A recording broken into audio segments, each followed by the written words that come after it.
Bioshock Infinite is a video game, but not only is it one of the greatest video games ever, it is the Citizen Kane of video games and possibly even the magnum opus of humanity as a species. It not only surpasses what a mere video game could ever hope to achieve, but transcends it. Of course, being someone who engages in the most pedestrian of artistic mediums, I can only show my affection for video games through the medium of top 10 lists.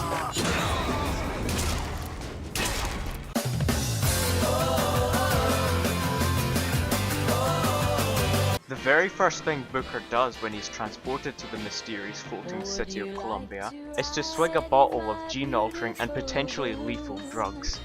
And for good reason too. It's like Booker himself says. Well, you only live once. Bioshock Infinite takes the initial premise of plasmids introduced through the previous Bioshock games and elevates them to a whole nother level. Hold and release to create an eruptive trap. Hold and release to create a nest trap. Hold and release to create a shocking trap.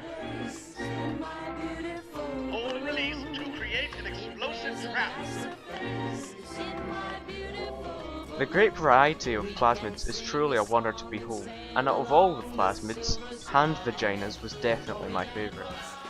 My dad always told me that you shouldn't put all your eggs in one basket, and I agree. It's much safer to carry each egg in an individual basket, lest the baskets collapse under the sheer weight of your pretentiousness. With that terrible analogy in mind, it's good to see that instead of focusing on a few key ideas and fleshing them out fully, Bioshock Infinite opts to introduce a bizarre amalgamation of shallow points devoid of any substance or significant meaning. Simply by mentioning social segregation or religious zealotry, you're making a profound artistic statement, at least by video game standards.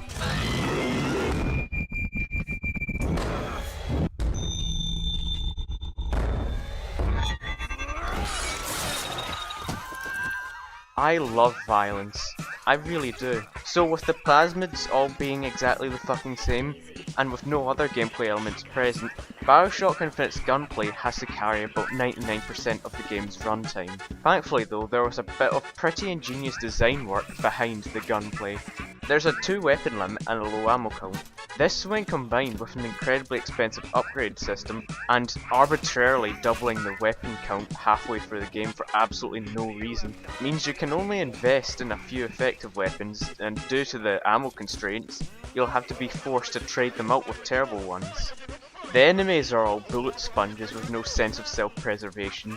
There's a grand total of maybe 5 different enemy variants, and the handymen make amazing boss fights.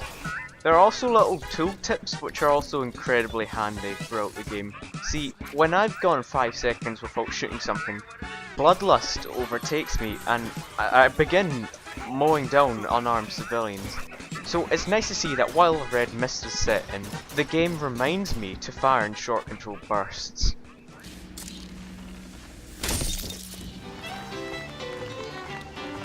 Could you just...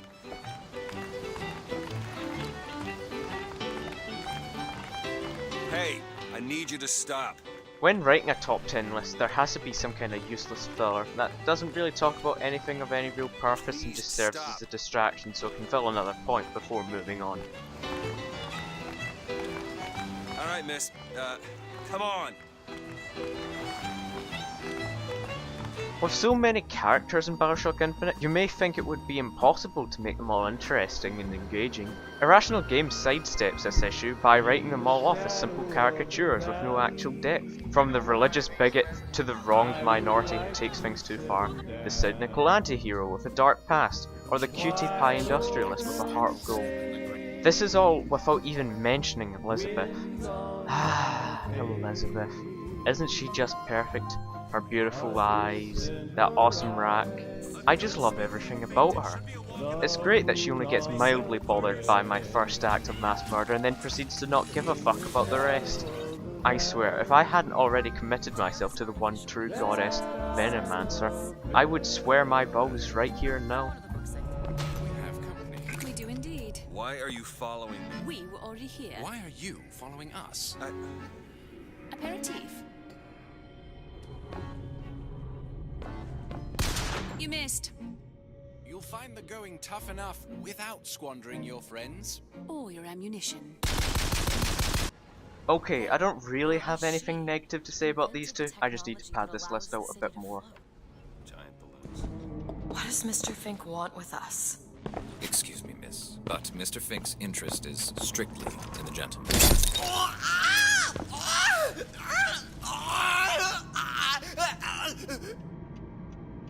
But why? So sorry, young miss, but any questions regarding the gentleman's application should be taken up with Mr. Fink directly.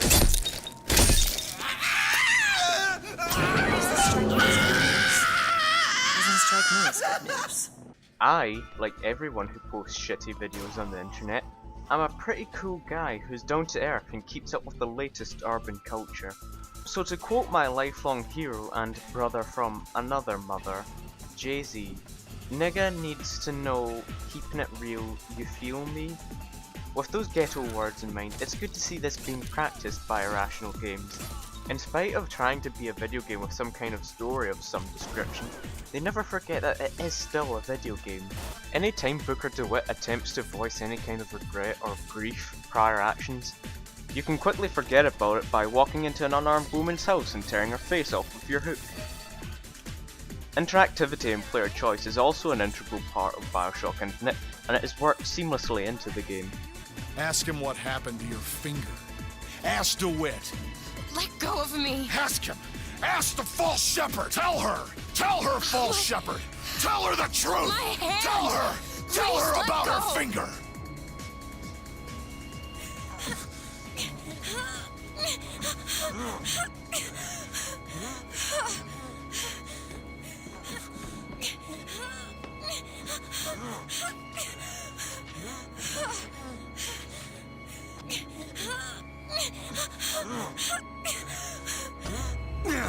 She's your daughter, you son of a bitch! And you abandoned her! Was it worth it? Huh? Did you get what you wanted? Booker. Tell me! Are you going to open it? It's no good. Damn it. I thought once we were here, I could fully control it. I thought... What is that? It's a key. Where did it come from? It's always been there. I just couldn't see it. The game's ending is truly the highlight of the entire video game, and leaves any touched by it profoundly moved. It dares to ask the questions we don't even ask ourselves, like why is Jeremiah Fink such a cutie pie?